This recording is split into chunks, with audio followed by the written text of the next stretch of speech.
بسم اللہ الرحمن الرحیم۔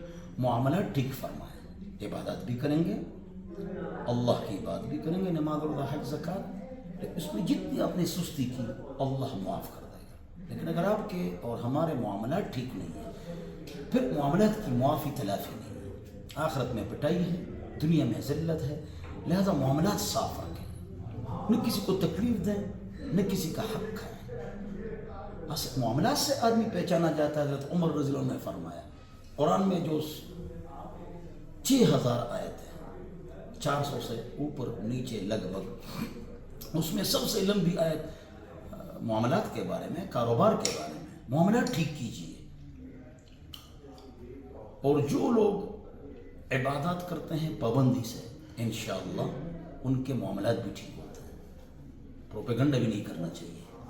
جو نمازی نہیں ہوتے، دیندار نہیں ہوتے، ان کے معاملات خراب ہوتے ہیں، اکثر بعض کے ٹھیک ہوتے ہیں، اور جو دیندار ہوتے ہیں ان کے اکثروں کے معاملات ٹھیک ہوتے ہیں، بعض میں گڑبڑ ہوتا ہے۔ یہ بات یاد رکھو۔ تو اللہ تعالیٰ ہمارے معاملات کی اصلاح فرمائے۔ جس کی معافی تلافی نہیں ہے، جب تک